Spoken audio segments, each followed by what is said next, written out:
I don't know how you define greatness, but I'm going to say that in some respects I'm greater than Einstein. And very much I'm going to say that I'm greater than all those believers.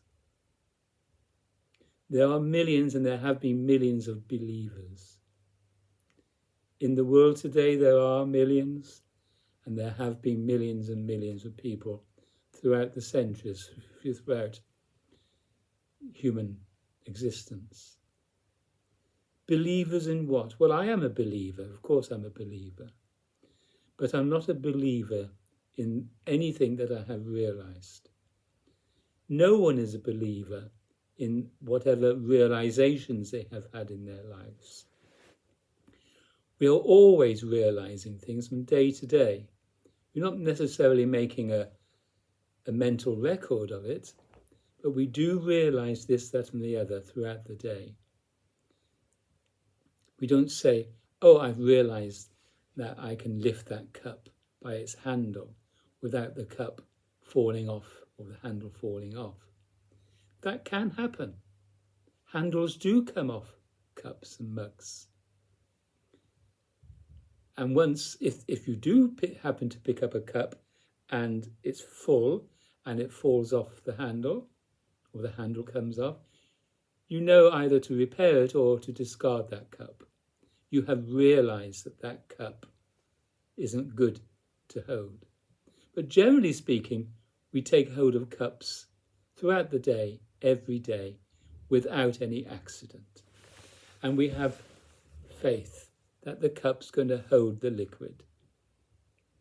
And we also have faith in ourselves. We have faith that we're going to be able to lift the mug to our mouth. And we have faith that what we taste is going to be what we hoped to taste. So we're going through life, every moment of life, using faith and belief and the realization. But we are believing in the realization. What if you touch something hot and it's cold? That does happen, that some people don't feel heat into that, they'll touch something very hot, not knowing it's very hot. They cannot feel that heat. There's something wrong with their sense of touch. And it's true, as we get older, there's many functions of the body-mind that is not working or are not working as well as they used to.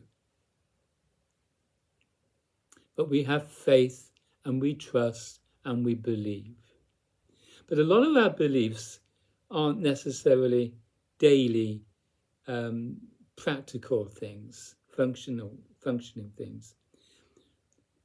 And one of those beliefs is that a vast majority, or a vast population of people, vast millions, let's get it right, believe in the existence of God. Though they've never seen God, they believe that there is a God with a beard, who are creator gods. It's a creator God who made us, who's doing everything. Everything's happening due to this God. I've not believed in that kind of God for years and years and years. I call that the Santa Claus God. It's make-believe. It's childish. It's immature to believe in something that's going to take care of you or not take care of you. It's fine to believe in this. I'm not saying you shouldn't believe in it, but it's not for me. But there is an alternative. And that alternative, I don't believe Einstein realized. He poo-pooed the creator God. He said it's just there is a human creation. It's a creation of the human being for consolation, for an answer to everything. It's simply a belief, not an actuality.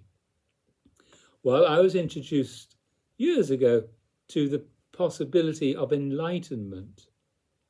which is basically the realization that there is a reality with a capital R far greater than our own reality with a small r.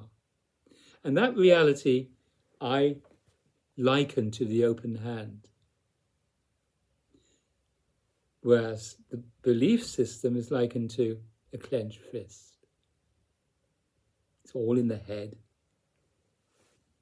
Whereas the open hand disposition is a wonderful disposition of love, of happiness, of joy, of brightness, of light, of intimacy, it's of play, of humour. These are the traits, if you like, of this reality with a capital R. And my teacher, Adidar Samraj, introduced me to this understanding and this actuality some years ago. And he said that this actuality, capital R reality, has no beginning and no end. It was never born and it will never die. It just is. We know what the quality of fire is. The quality of fire is heat, hotness. It burns. We know what the quality of water is. It's wet and it's often very cold and it's thirst quenching. We know what the quality of wood is. It can either be soft or hard. We know what the quality of glass is. It's transparent. These qualities are obvious to us.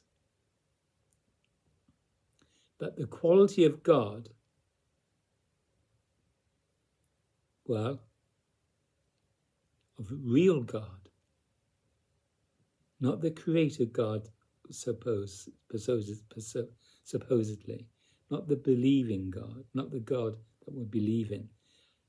I don't like that word God really, but the God I'm talking about is this actuality, this disposition, this joy, this love, this happiness, this brightness, which is a condition, a capital C, that we are.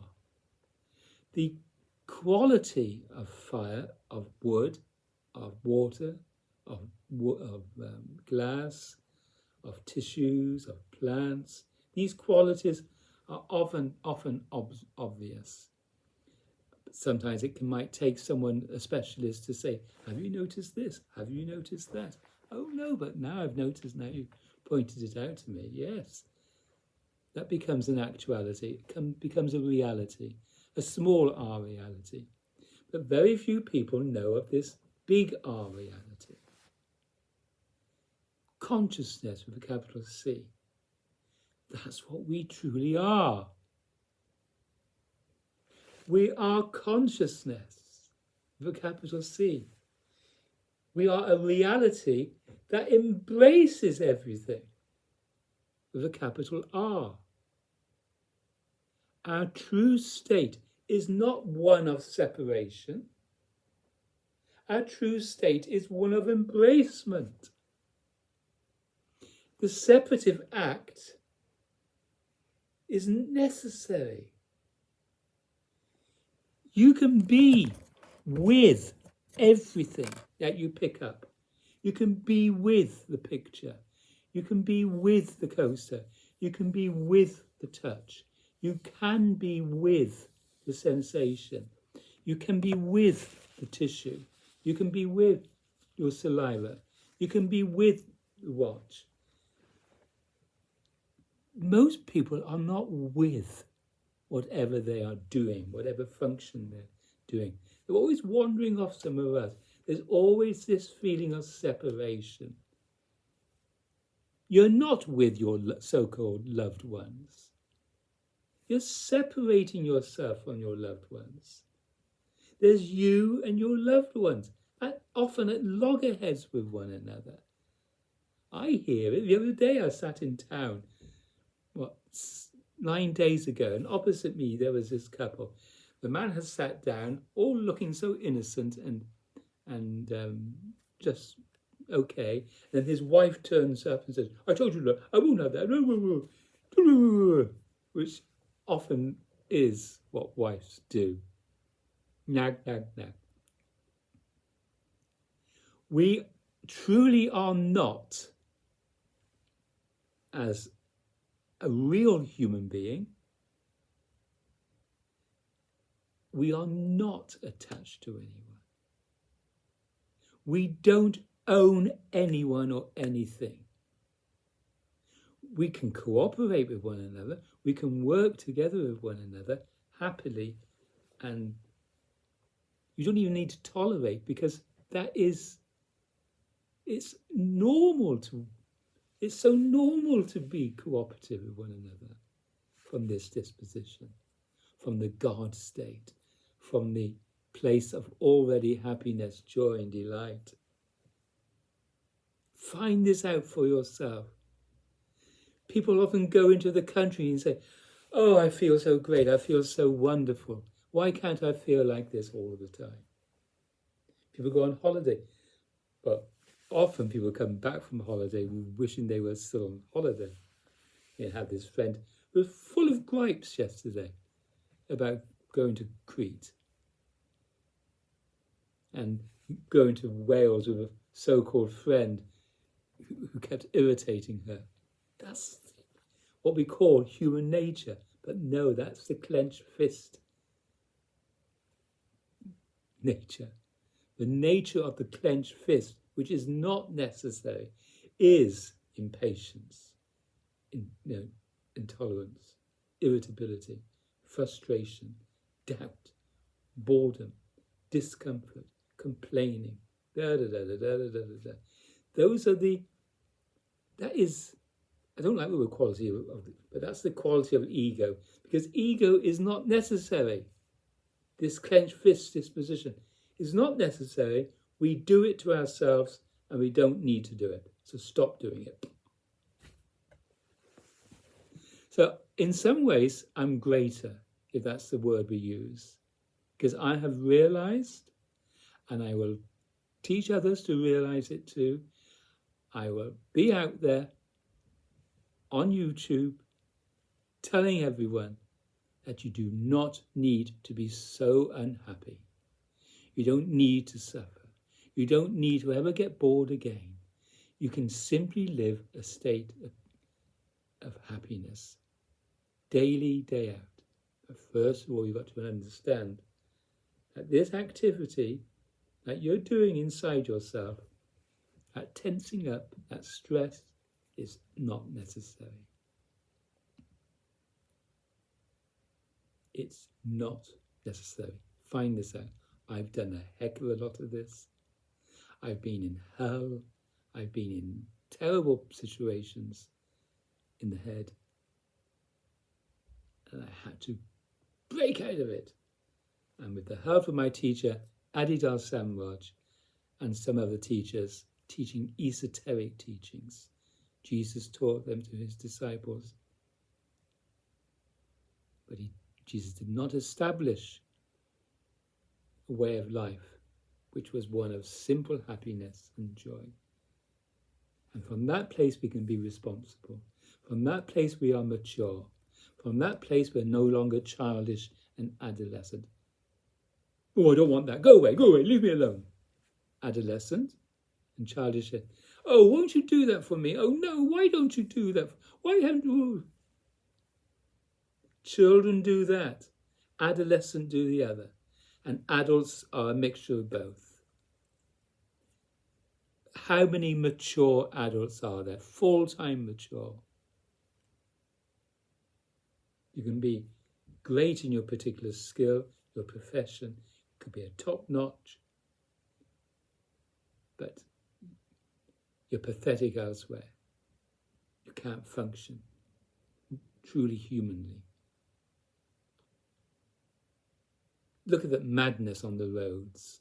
Look at the madness in towns. Look at the madness that we're going to be finding in another month's time, leading up to Christmas. Look at the madness there.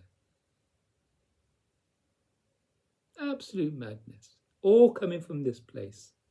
Very few people. There are really, this is honestly, there's hardly anyone living like an open hand.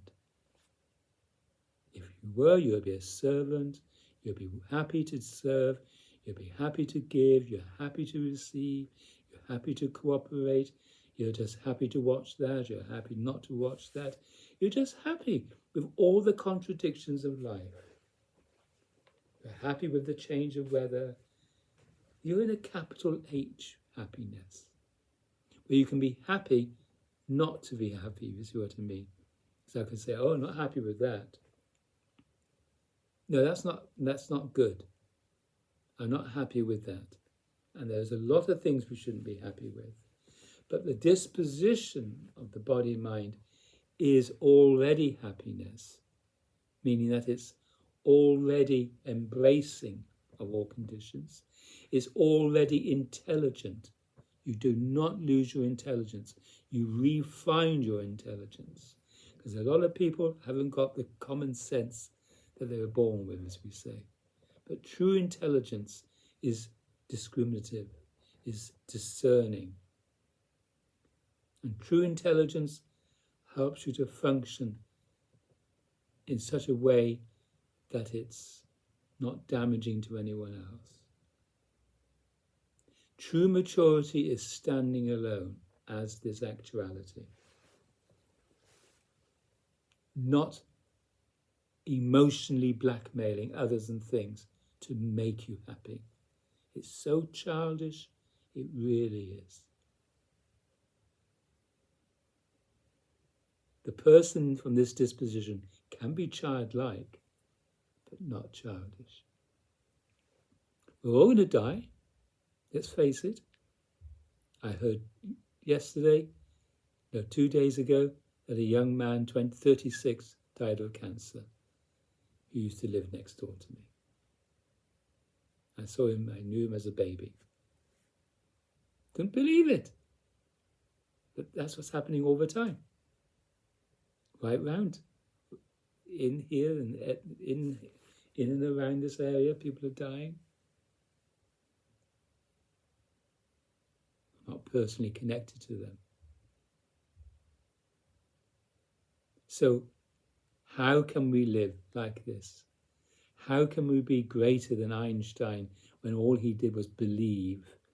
He said there's no God, but he hadn't realized the actuality of already happiness, the place, the disposition that is prior to being a genius, prior to being really intelligent, prior to being really a wonderful, loving person, etc. Well, that's my realization. It's not about words. It's not about books. It's not about more knowledge. Yes, of course, knowledge is important. Yes, beliefs are important.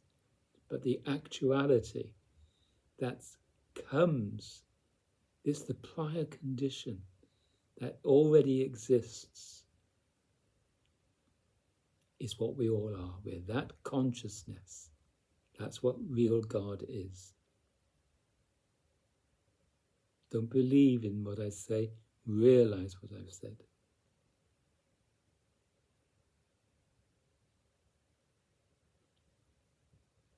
And it's silence. There's absolutely love, bliss. Bliss, ignorance is bliss. There's no superiority, there's no inferiority, there's no self-consciousness, there is no other consciousness. It's just oneness.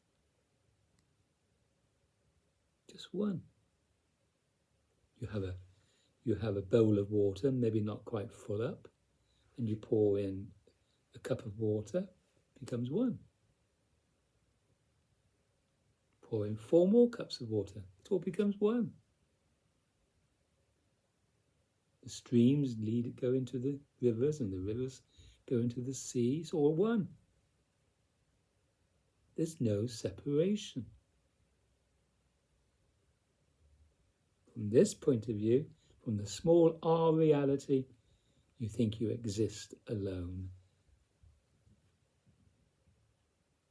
You think you are up against others. You're at war with others, conflict with others.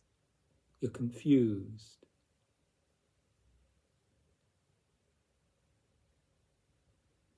You want to win. You want to be right. You want to be loved. This already is the case. Already love, already joy, already happy, already discerning, already intelligent.